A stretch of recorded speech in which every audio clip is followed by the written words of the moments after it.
Hello friends, welcome back to Priya Vijay kitchen. நான் பிரியா பேசுகிறேன். இன்றைக்கி ஒரு சிம்பிளான சாக்லேட் ப்ரௌனி தான் எப்படி பண்ணுறதுன்னு பார்க்க போகிறோம். இந்த ப்ரௌனி நம்ம கன்வெக்ஷன் மோடில் வச்சு பேக் பண்ணாமல் நார்மலாக மைக்ரோவேவ் மோடில் வச்சு தான் நம்ம இன்றைக்கி பேக் பண்ணி எடுக்க போகிறோம். ஜஸ்ட் ஒரு 2 to 3 மினிட்ஸ்லேயே நமக்கு ரெடி ஆயிரும். ப்ரீ ஹீட்டிங் எதுவுமே தேவையில்லை. சரி வாங்க இந்த சாக்லேட் ப்ரௌனியை எப்படி பண்ணுறதுன்னு பார்த்துட்டு வந்துடலாம். முதல்ல இதுக்கு ஒரு 4லேருந்து 5 டேபிள் ஸ்பூன் அளவுக்கு நமக்கு டார்க் சாக்லேட் தேவைப்படும். அதை நம்ம குட்டி குட்டி சங்க்ஸாக நம்ம கட் பண்ணி வச்சுக்கலாம்.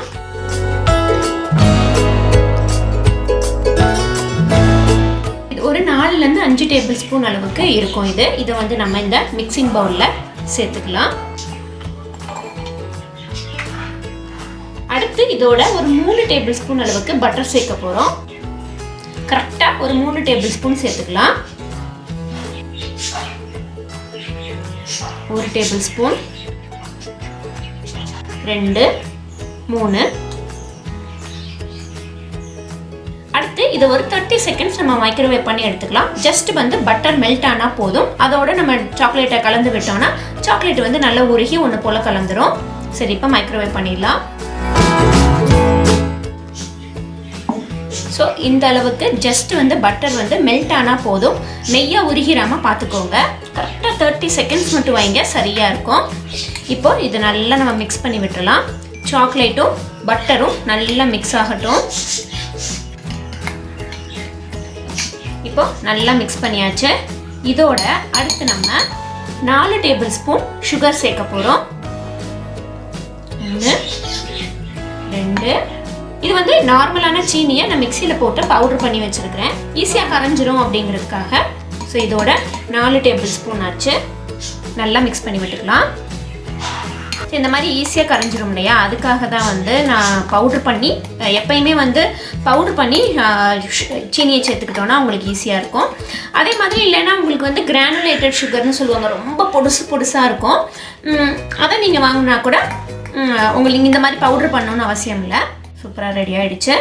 அடுத்து இதோட 3 டேபிள் ஸ்பூன் அளவுக்கு பால் நான் இங்கே அளந்து வச்சுருக்கிறேன். இது கரெக்டாக 3 டேபிள் ஸ்பூன் அளவு. இதை சேர்த்துக்கலாம். இதையும் ஒருக்கா மிக்ஸ் பண்ணி விட்டுட்டு அடுத்து நம்ம மாவு சேர்க்க போகிறோம். ஆல் பர்பஸ் மாவு, அதாவது மைதா எடுத்துக்கலாம். இங்கே 3/4 கப் அளவுக்கு நான் மாவு எடுத்துருக்கிறேன். இதை நம்ம சேர்த்துடலாம். இப்போ நம்ம இதை மிக்ஸ் பண்ணி விட்டுடலாம். கொஞ்சம் கொஞ்சமாக மிக்ஸ் பண்ணிக்கலாம். அப்படின்னா தான் உங்களுக்கு ஒன்று போல் கலக்கும். 3-4 தடவையாக நம்ம மிக்ஸ் பண்ணிக்கலாம்.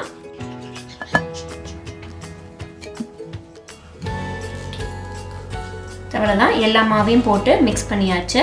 உங்களுக்கு பேட்டர் ரொம்ப திக்காக இருக்கிற மாதிரி தெரிஞ்சுது அப்படின்னா கூட ஒரு 2 டேபிள் ஸ்பூன்லேருந்து 3 டேபிள் ஸ்பூன் அளவுக்கு பால் ஊற்றிக்கலாம் நீங்கள். ஸோ இந்த அளவுக்கு இருக்கணும் பேட்டர் உங்களுக்கு. இப்போ நம்ம இதை டின்னில் ஊற்றிடலாம். இங்கே பார்த்தீங்கன்னா இது 6 இன்ச்சு ஸ்கொயர் பேனு. இது நான் எதுவுமே க்ரீஸ்லாம் எதுவும் பண்ணல. ஜஸ்ட் உள்ளே பட்டர் பேப்பர் மட்டும் வச்சுருக்கிறேன். இந்த பக்கம் 2 பக்கம் ஹேண்டில் இருக்கிற மாதிரி நீங்கள் பார்த்துக்கோங்க. நம்ம பேக் ஆகிட்டு வந்ததுக்கப்புறம் நம்ம இப்படி தூக்குறதுக்கு ஈஸியாக இருக்கும், அதுக்காக தான் விட்டுருக்கேன். சரி, இப்போ நம்ம இந்த பேட்டரை இதில் ஊற்றிடலாம்.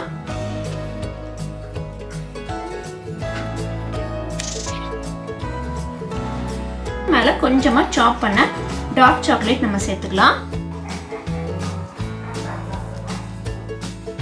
ஸோ அவ்வளோதான். இது நம்ம கரெக்டாக மைக்ரோவேவில் 1 மினிட்ல இருந்து 2 மினிட்ஸ் வரைக்கும் நீங்கள் பாருங்கள்.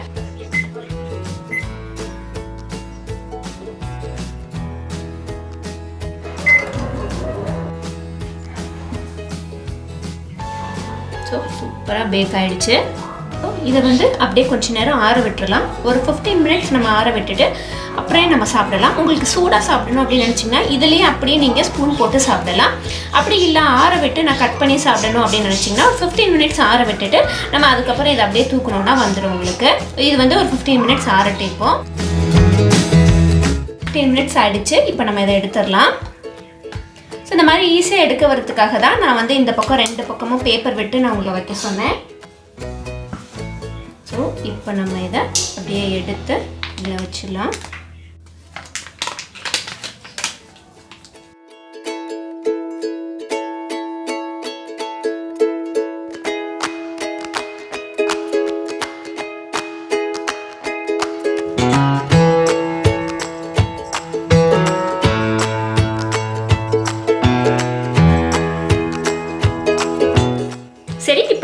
டேஸ்ட் பண்ணி பார்க்கலாம்.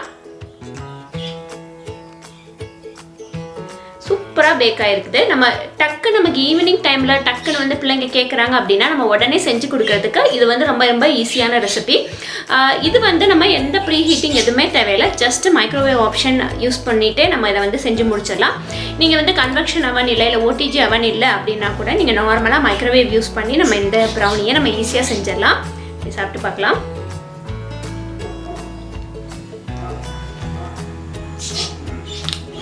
ரொம்ப ரொம்ப சூப்பராக இருக்குது. மேலே வந்து நீங்கள் சாக்லேட் டாப்பிங்ஸ் போட்டது வந்து ரொம்ப ரொம்ப சூப்பராக இருக்குது. கட்டாயம் இந்த ரெசிபி உங்கள் வீட்டில் ட்ரை பண்ணி பாருங்கள். ட்ரை பண்ணி பார்த்துட்டு உங்களோட வேல்யூபிள் கமெண்ட்ஸை கீழே கமெண்ட் செக்ஷனில் மறக்காமல் மென்ஷன் பண்ணுங்கள். இந்த ரெசிபி வீடியோ உங்களுக்கு பிடிச்சிருந்துச்சுன்னா உங்கள் ஃப்ரெண்ட்ஸோட ஃபேமிலியோட ஷேர் பண்ணிக்கோங்க. தேங்க்யூ. தேங்க்ஸ் ஃபார் வாட்சிங்.